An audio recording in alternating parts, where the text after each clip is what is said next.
Ladies and gentlemen, my name is Neuro, and we are going to be talking today about performance prep. That is a way to think about getting ready for stuff that you consider to be important, or just your performance as a human being in general, not necessarily for a competition of some kind. Let's use the mighty program called Microsoft Paint and go through how I understand performance to work, and also how preparation can work or not work for you.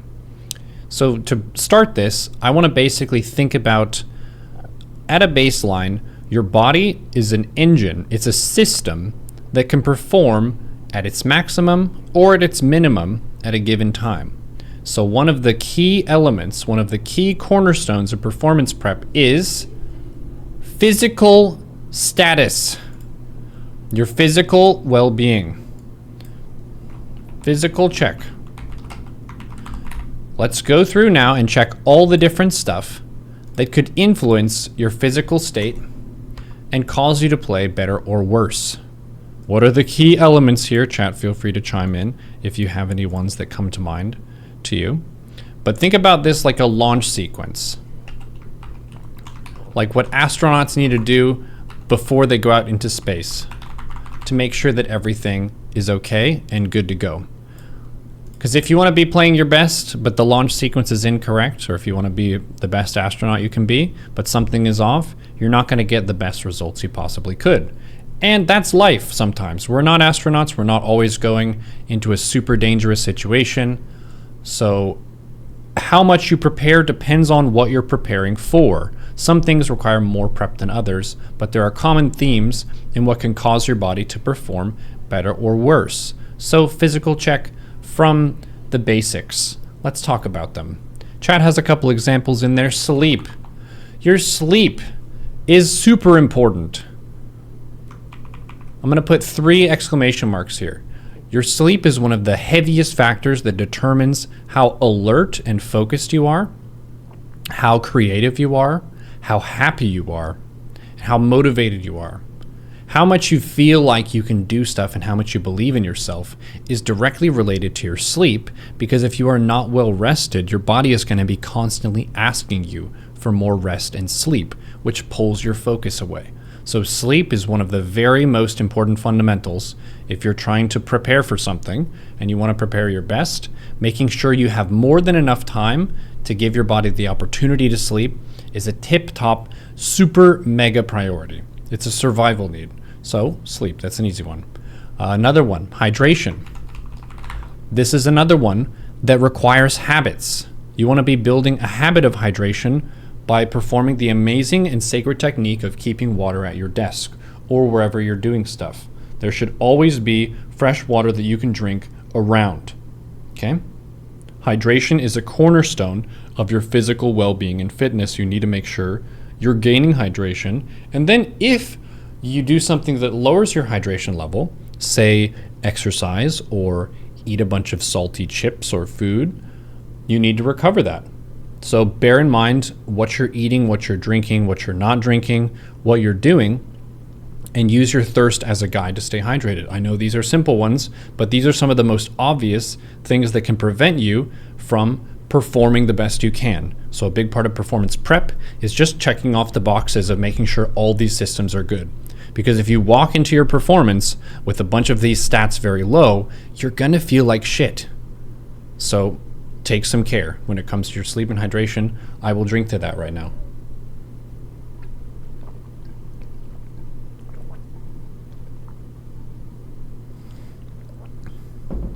Okay, another physical one. Breathe. Chat said this, super true. Specifically, you should be paying close attention to your breathing when it comes to immediately before your performance and while you're in your performance.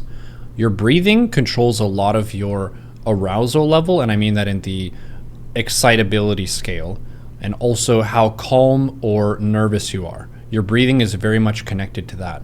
So taking slow, calm breaths communicates from your body to your mind that you're safe and you're okay and you're in control of the situation and things are fine. If you're limiting your breathing and nervous and kind of feeling quiet and frozen, that's going to make your mind also feel less capable, feel more shy, less confident, things of this nature. So your breathing is actually another key cornerstone of your physical well-being leading into a performance.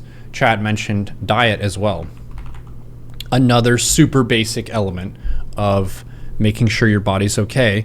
If you're eating really unhealthy stuff, your body is not going to be getting a well-balanced set of nutrients. Maybe you have diarrhea when you need to be performing. Your diet is a big thing. So if you're going into a performance, you want to make sure that your diet choices leading up to that were good. Let me show you a example from my life where I made a mistake when it comes to diet and performance prep. I signed up to do a marathon. That's 26.2 miles, 50 kilometers, just a run. And I heard that you need to carbo load before you do a marathon, where you eat more food than usual the day before. And I did so. I had a lot of pasta and I had a lot of stuff the day before. So it seemed great.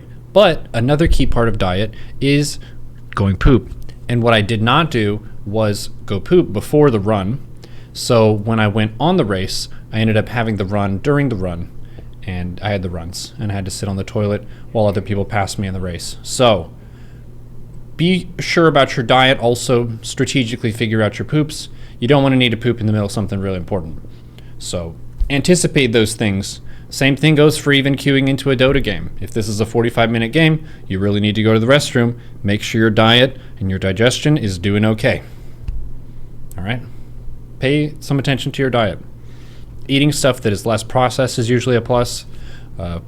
Figure out your own diet, nutrition, and everything is a very controversial and heated topic, and everyone wants to sell you some diet plan, but you can use your own common sense, use what you have access to, and you can figure out your diet. Another key cornerstone of your physical check is your posture. That is a very good example. Your posture dictates a lot of your stance mentally.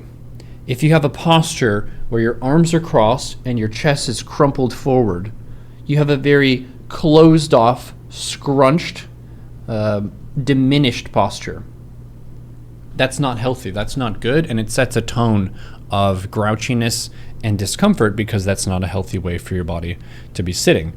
If you sit or stand or walk around with your shoulders back, that opens up your chest, makes you taller, and it gives you a better neckline, so your neck and your spine aren't under as much pressure. So be mindful of your posture. A lot of times I'll notice that I'm playing poorly in a StarCraft match because my posture becomes less good, because I'm tired or unfocused. So if you don't know what's going on in your performance, you feel like you're not sure why you're losing, that's a key one to check. Check your posture, especially mid-performance, to make sure you're getting the best oxygenation where you can breathe correctly. You're also not putting strain on any parts of your body, and you have the most balanced stance that you can. Upright posture is something that feels like it's difficult if you first start doing it, but the more you practice good posture, the stronger your core muscles get around your stomach and your lower back. So it becomes easier and easier to have good posture over time. Plus you feel better, you look taller if that's something you're after. And then another thing is it sets a positive tone for your mind. It tells your mind that we are confident enough to have our shoulders back, that we are confident enough to have our chin up and to have a good stance. It takes someone who feels okay about themselves to stand fully erect, right? If you're someone who needs to be subservient, you're always trying to diminish yourself as to not offend them. But for yourself to shine and live your best life, stand up straight, be your best self. It's healthy for your body. It's good on your joints to just have good posture. And it also communicates to your brain that you are in a confident and strong position. Another one that I heard from, actually I think it was a Reddit thread talking about this stance and why it exudes confidence. If you stand with your hands behind your back, which is the military at ease position, like this, your hands are just back like this, trying to be in camera, like this, that shows that I'm not scared enough to need to protect my front. which is a show of confidence. In the military, they stand like this when they say at ease. It looks really boss. It looks like they're fearless and they're ready to do anything because they're not scared. A more defensive way to stand is like this, because you're using your arms to protect your chest, or like having your hands in front of you in some way. That's a more defensive stance. If you're standing like this is more of a confident stance. I'm in control, I'm not scared of you. If there's ever action or whatever, like you can just be your confident self. Stance goes a long way. Maybe you saw the article about how having the Superman pose of just standing up straight and putting your hands on your hips like this and standing like this for 10 to 15 minutes can dramatically increase your confidence. Because this stance is a confident stance. You must be a creature that is in a confident position to be holding this. If there are threats running around, wow, you must be so tough if you can stand like this wide open. We're in a very non-combat society now, but our bodies still respond to those basic cues of confidence, posture, and your stance as a wild animal. So posture, very big part of the physical check. Cool. Any other key elements of physical check that you can think of, feel free to let me know. But I want to jump now into the other side of performance prep, which is the mental game of it. The mental game. Let's draw a brain real quick for fun. Draw a little noodle. Burp, burp. It's a brain. Wow, that's a pretty good brain. Brain's probably doing some useful stuff, no doubt. Probably. Hope so anyway. Cool. Look at that nice brain. Pretty smart. So, the mental game of your performance prep. Over here. Burp, burp. Mental game. We could even call it mental check just to be title consistent between these two things.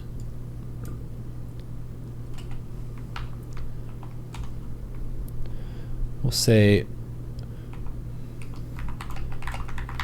your place in mind. That is where you are in terms of your thinking. So what you would check for your mental check would be the following. You want to think about self-talk. What kind of self-talk do you have as you're leading into things? What is your brain saying to itself as you go about your business? When you're going to work, are you saying, ugh, I hate this, or oh, I'm worried about this, or what if this goes wrong? Pay attention to those thoughts, because those are happening in your head, and of all the thoughts that people have on the planet, those are the ones that you can influence the most by exerting control with your executive function. You are the executive.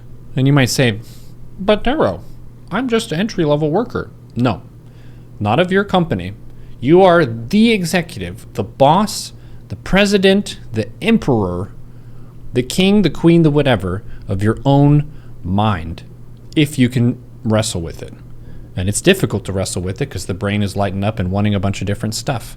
But the executive is mainly located in this front part of the brain, and you should be examining your self-talk. What is my self-talk leading into this event? What kind of things am I saying to myself about this upcoming contest that I have, or this upcoming presentation that I have? One thing that helps me keep my self-talk positive is to always walk into performance with some win conditions for myself. I'm going to allow myself to feel good about how this went if these criteria are met.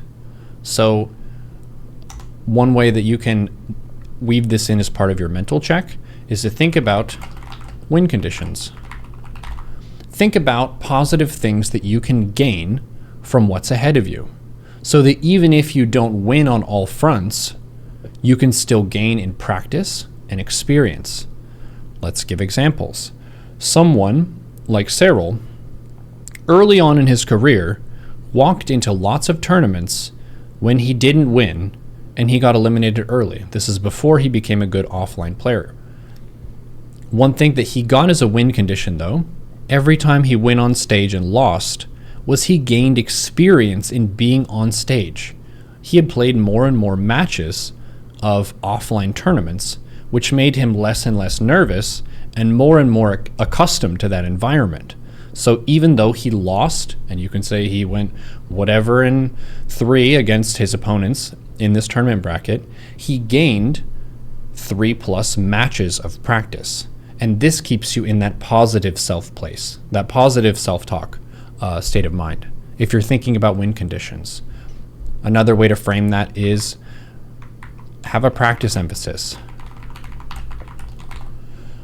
I'll do this going into a StarCraft game and say I want to oversee or scout at 6:30. And that way, if I go into a match, even if it goes poorly, if I practice what I'm emphasizing, I'm gaining ground. I'm getting ahead. I'm doing something useful for myself. Another mental check step is to be realistic and prep for failure. This is really crucial to not spiking up into a butt mad situation when things don't go your way.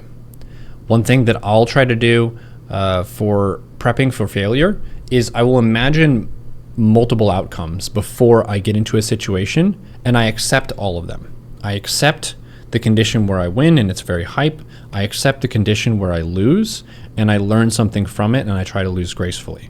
So if you conduct yourself in a good way, you can walk at a situation and be unsurprised by victory or defeat, and you can always see the positive in that experience, in that exchange of competition and whatever you're putting yourself up to there.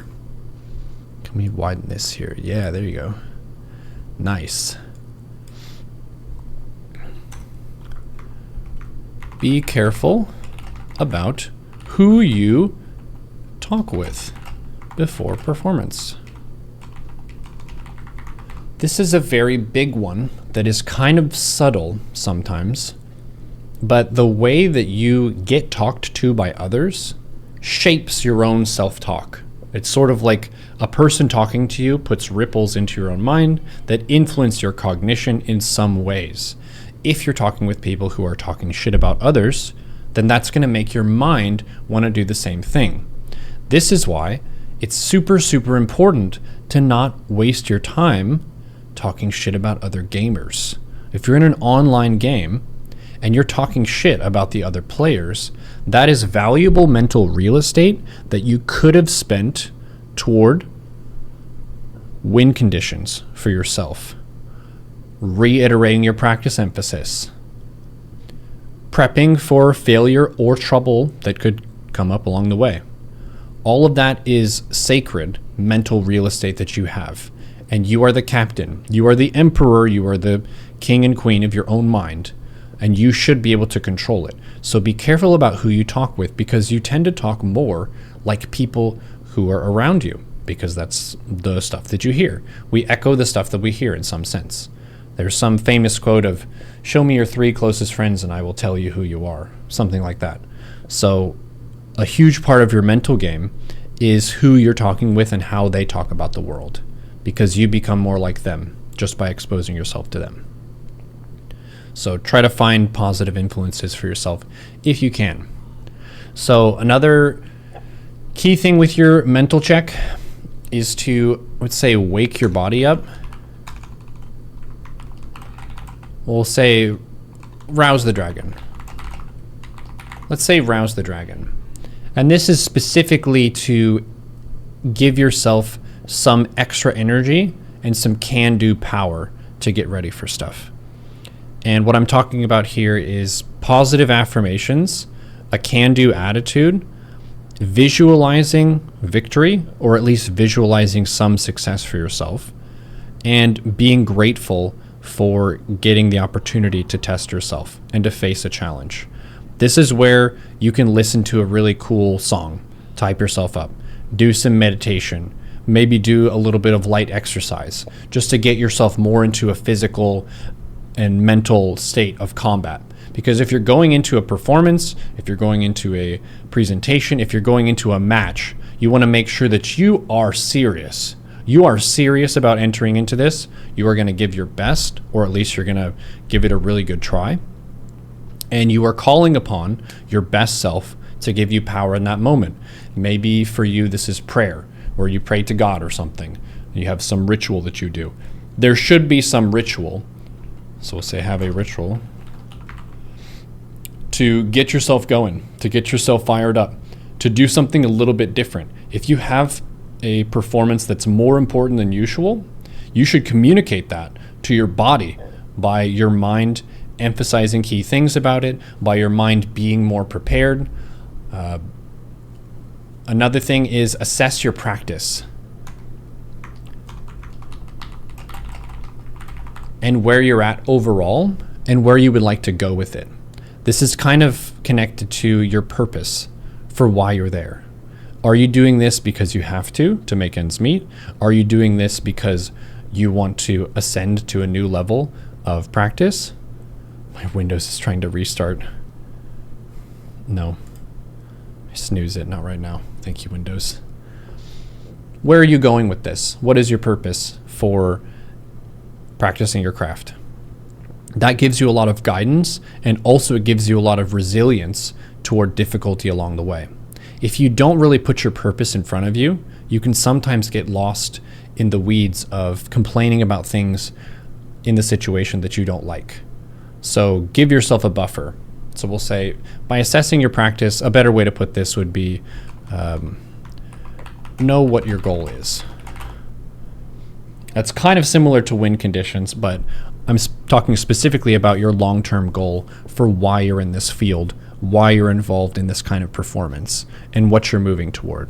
Because a goal is not always meant to be reached in one step, or even reached at all, necessarily.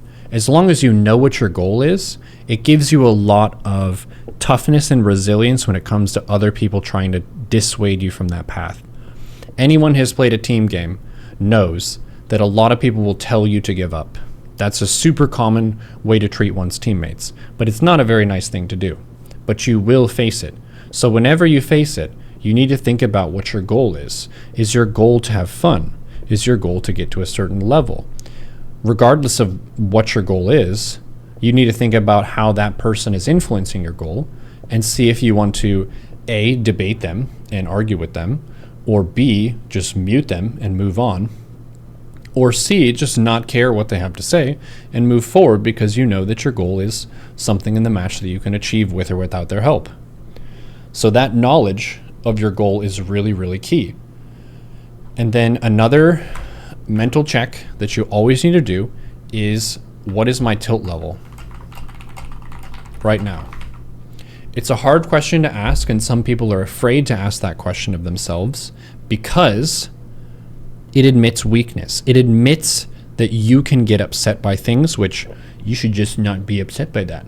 People get that really stuffy energy. It's a cold, stuffy energy that you should never get upset by stuff, and if you are, it's weak, so you should never ask for help and you should never get upset. This is all kind of like toxic masculinity shit, basically, where you shut off the emotional centers aside from anger and lust, and you just conduct yourself in life that way. But everyone gets tilted. Everyone gets nervous. You can be tilted by emotional stuff that's sad, or stuff that's frustrating, or stuff that's anxiety inducing. All of those things are tilting you off of personal or like perfect mental clarity. So if you are tilted, what are the ways that you could untilt yourself?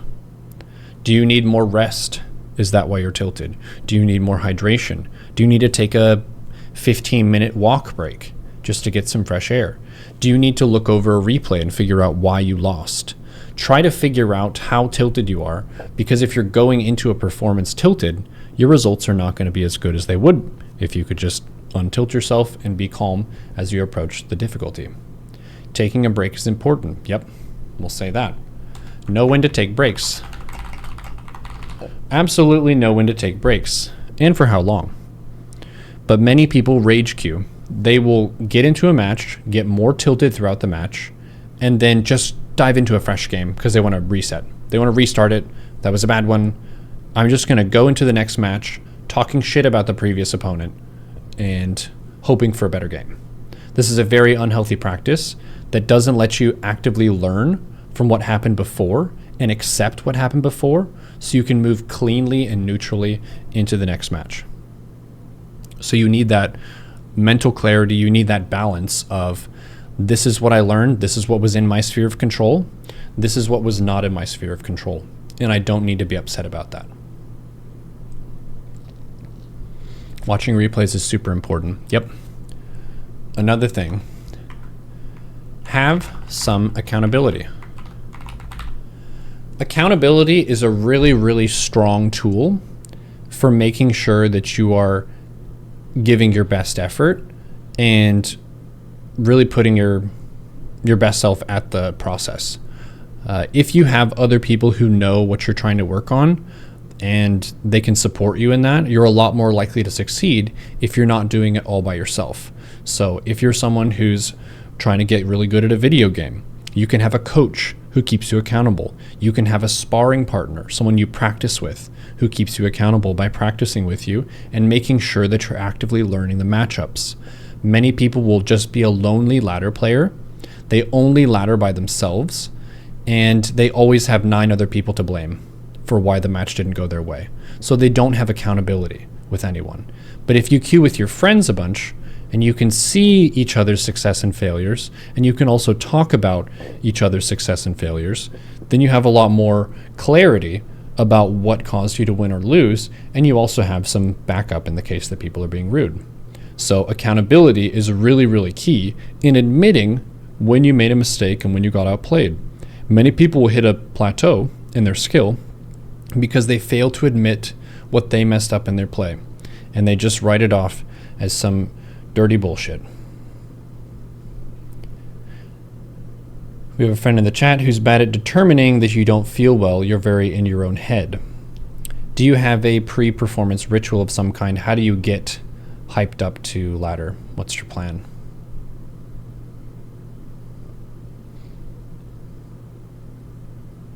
Zerga's OP. Yeah, if you go into stuff making excuses and you leave stuff making excuses, you are doing yourself a disservice and you are wasting your time. Many people, as gamers, they can have issues like this. Issues like this. Excuses.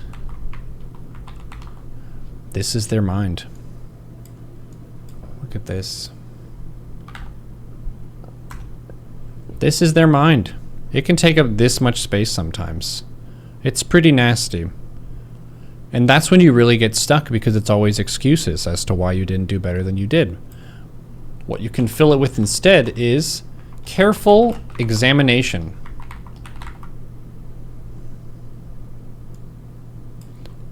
Of all factors at play.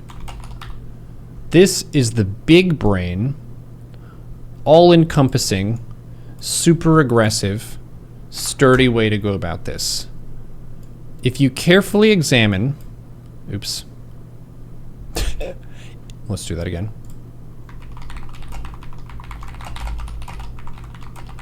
And I use all in the sense that you probably won't factor every single thing, but at least try to get some of them. Okay. Nice. Nice, better, better. Doesn't need to be perfect. There we go. Do this instead. All factors.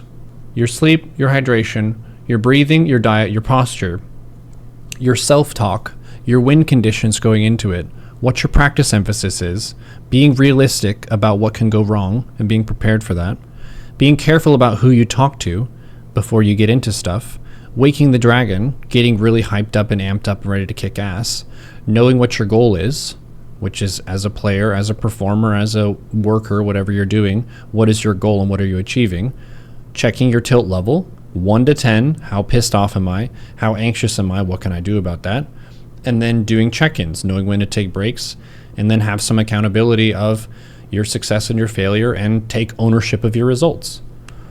Performance is really tricky because different people are going to be more successful performing under different circumstances than others, but there are some major common themes that we're working with. Trisha, thank you for the raid. Welcome. We're talking performance prep. These are the physical checks. These are the mental checks. And if you want to go into your performance, you want to make sure you're giving yourself the best chance that you can by taking the best care of yourself possible. This includes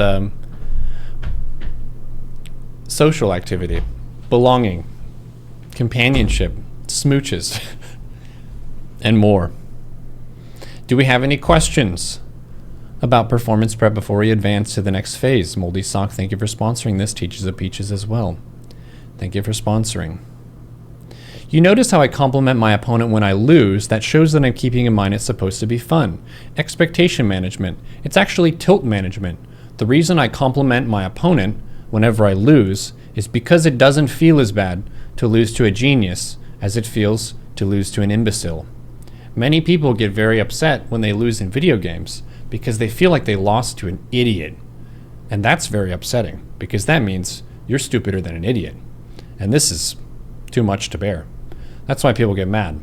But if you think of your opponent as someone who does very clever things, that are very sneaky and good at getting wins, then you want to just figure out what those clever things are. And you start to think about them like a rogue or like a scoundrel who can scam you if they do their plan. So you need to just figure out their plan and figure out how to mess it up in the future. We have a question. What's the build order to get a girlfriend when playing human? So when you're playing human, some of the strongest things you can do for yourself would be hygiene. Actually, let's just put this in this section. This is an important one for gamers. Take note. I before E except after C?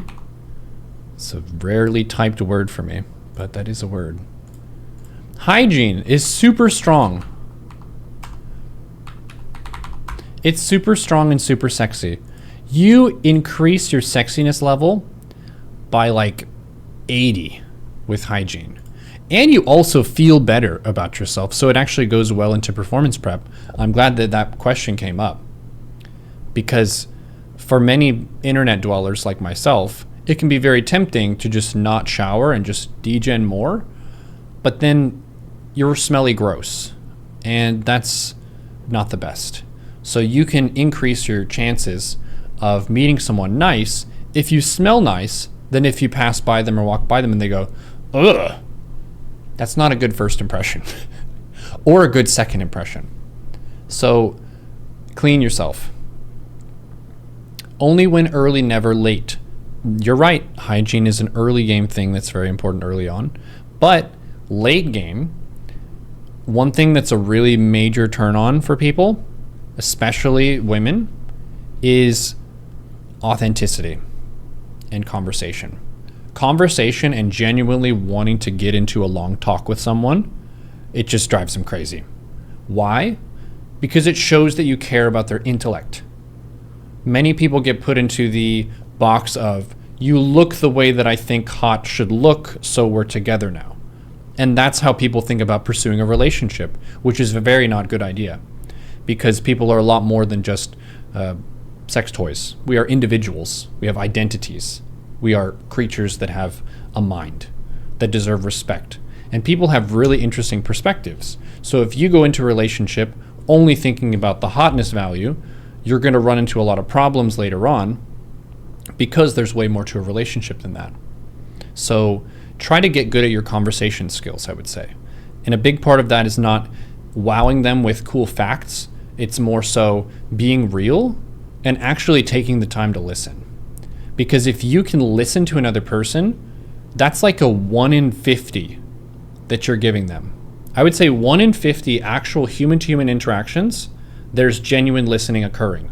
Most of the time, and I'm not trying to diss people, I'm just saying this is how people act. Most of the time, people have like their voice lines. They have their character voice lines of these are the things I'm talking about today. And anyone who walks at you, you just give them one of those voice lines. And then while they're talking, you wait.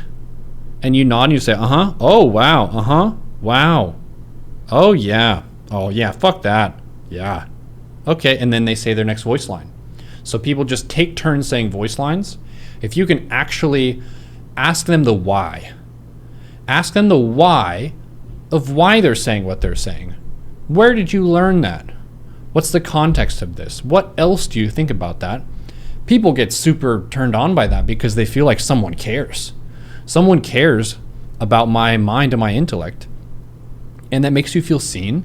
It makes you feel taken care of. Like, it's a kind of care to listen to someone because you're giving them some of your attentional resource and your emotional resource.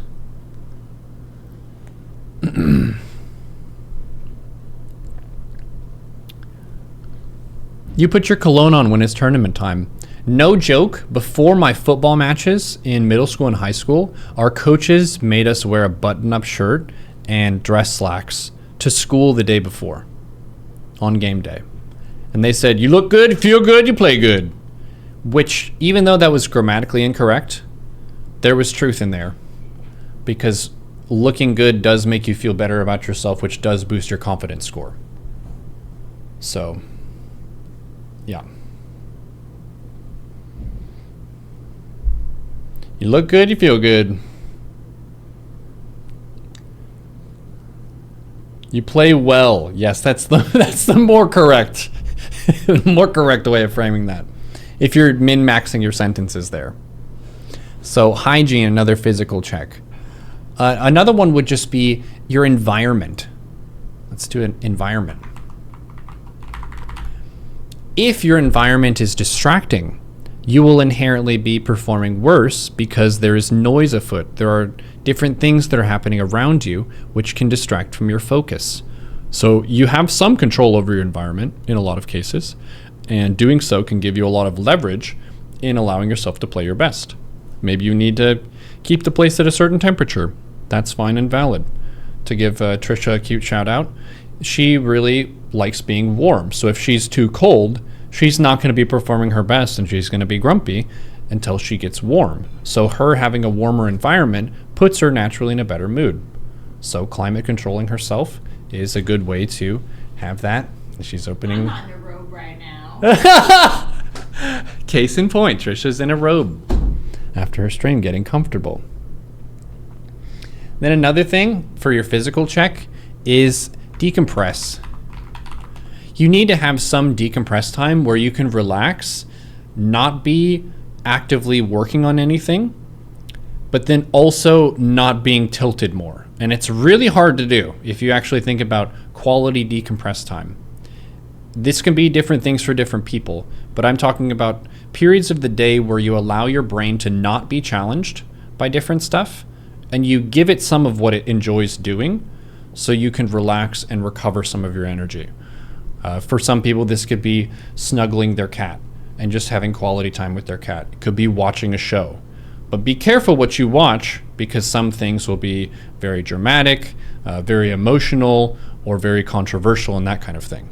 So you have to think about, what is my decompress ritual? How can I do this in such a way that I can help myself relax, but then also not decompress too much and be overly lazy? You have your balance right of, I need to push myself somewhat, but then I also need to take care of myself so I don't burn out.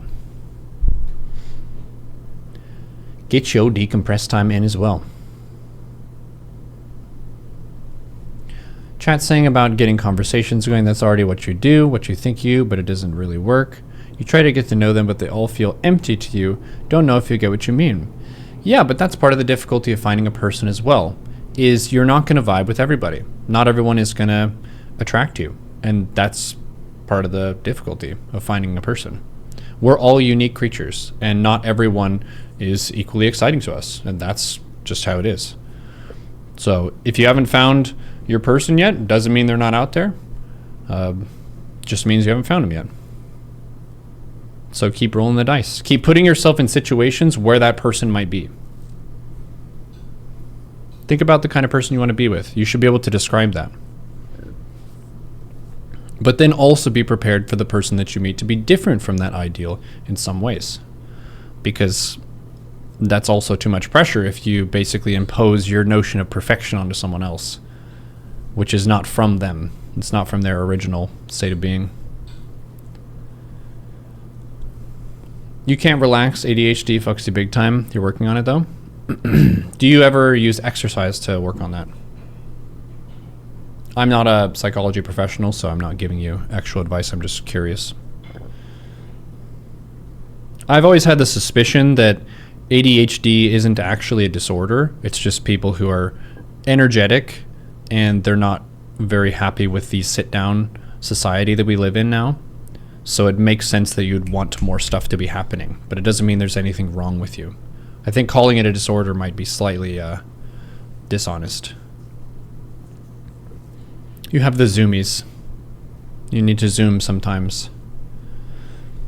Put yourself in front of a task that allows you to go fast, and then also find ways to poop yourself out and exert your energy. ADHD is a superpower! It's a superpower. What motivation could you give someone who wants to work out but lacks motivation?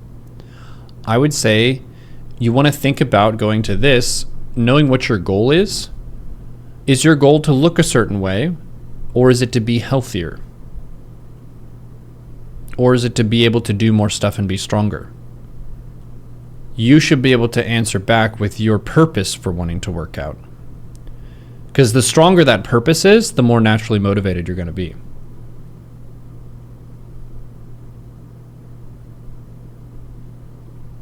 You're going to start hanging out with operas and classical concerts. Sounds like you'd find some classy people there.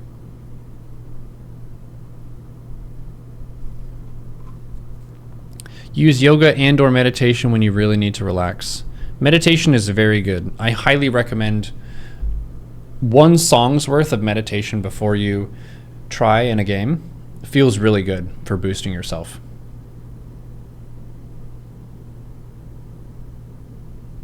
To kill your old body and give rise to a shredded new form. You have to be healthier because you have health problems.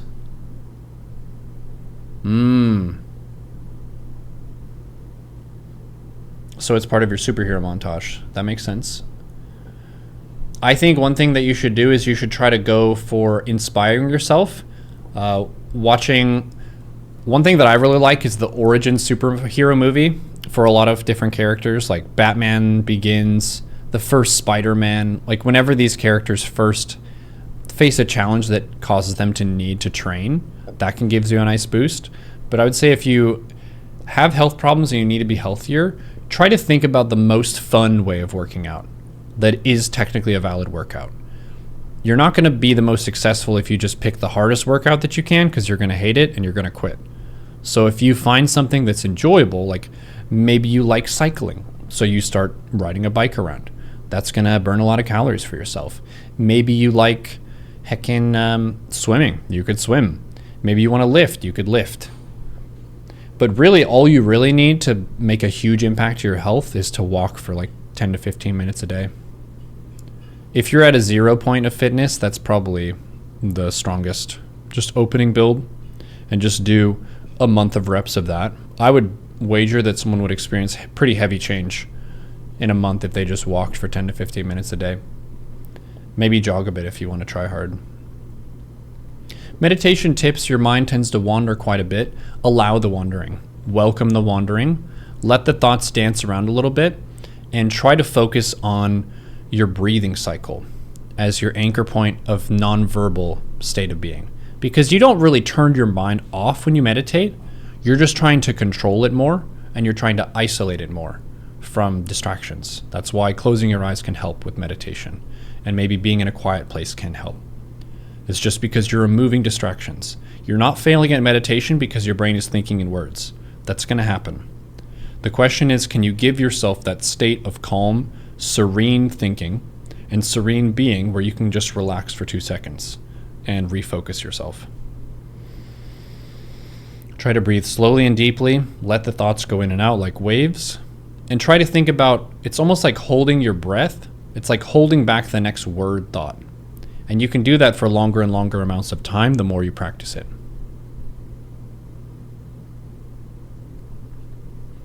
Don't worry if your brain stays noisy while meditating. Yes, a lot of people think that that means they're failing in meditation, which is wrong. I think that's people who are being too stuffy about meditation.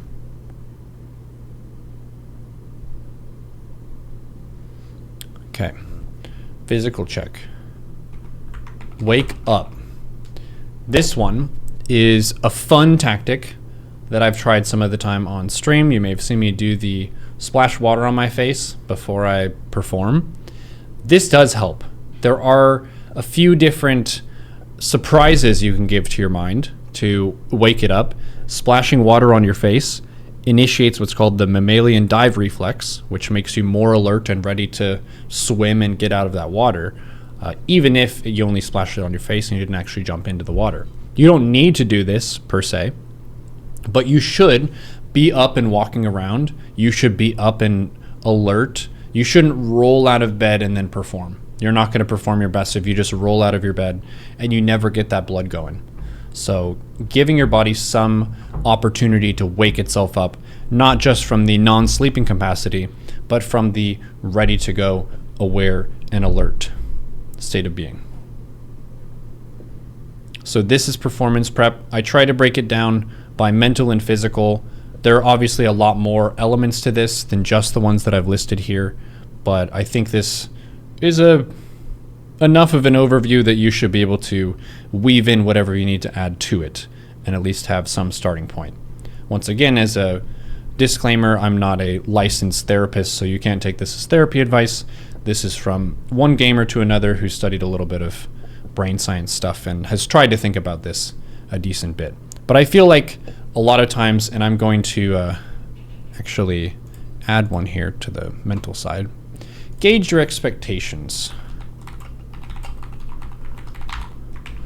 This is really, really important because a lot of people, they don't respect their performance level based on all of these factors, and they'll always hold themselves to play their A game. And then they'll get super mad when they play their C game. So gauge your expectations. If you got 4 hours of sleep, and if there's drama going on, you're not going to play your best. That's fine. Organize your day in such a way that you can deal with that to the best of your ability. If you feel like you're playing your best, then prepare to take your most glorious victory. Enjoy that.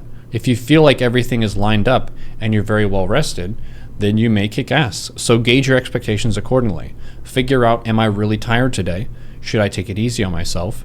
Or do I have a boost of energy and I want to push myself in a new way? Think about it.